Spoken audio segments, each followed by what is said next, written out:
Bismillahirrahmanirrahim. Assalamu alaikum students. I hope all of you will be fine. Well students, we are dealing with chapter number 12, that is geometrical optics, and now in our today's lecture we are going to discuss about image location by lens equation, that how the image is located by lens equation. Well, look at this figure. This figure is for convex lens. In this figure, object is placed on left side and the image is formed on the right side. But what is the size of image formed in a lens of particular distance of object from the lens? What is the nature of image? Whether image is real or imaginary, erect or inverted? Students, हमने mirror में भी भरा था कि हमें किस तरह पता चलेगा कि इमेज जो है वो रियल है, वर्चुअल है, इरेक्ट है, इमेजरी है या किस टाइप का इमेज है.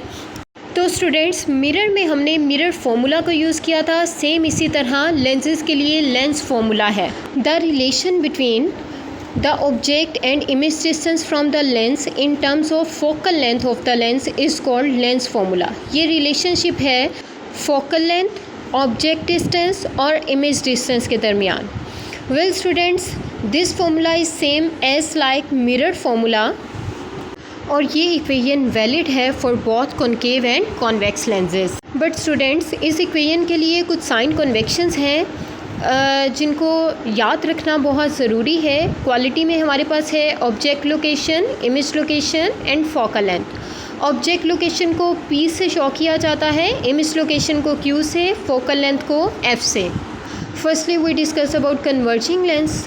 कन्वर्जिंग लेंस में अगर हम देखें तो ऑब्जेक्ट की लोकेशन अगर फ्रंट पर है तो पॉजिटिव लेंगे, अगर बैक पर होगी तो हम उसे नेगेटिव लेंगे. इमेज लोकेशन की बात करें तो जिस साइड पर आपने ऑब्जेक्ट रखा है अगर उसी साइड पर इमेज फॉर्म होगा. सपोज़ आपने अगर फ्रंट पर रखा है ऑब्जेक्ट को तो इमेज भी फ्रंट पर बनेगा, तो it will take as negative. और अगर हम ऑब्जेक्ट को लेफ़्ट साइड पर रख रहे हैं और इमेज राइट साइड पर बने तो इसके लिए हम इमेज लोकेशन को पॉजिटिव लेंगे. फोकल लेंथ की बात करें तो कन्वर्जिंग के लिए फोकल लेंथ पॉजिटिव होती है, जबकि डाइवर्जिंग के लिए फोकल लेंथ नेगेटिव होती है.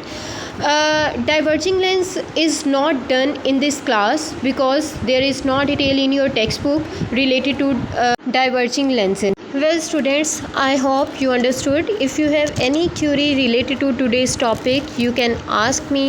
Stay blessed, take care, Allah Hafiz.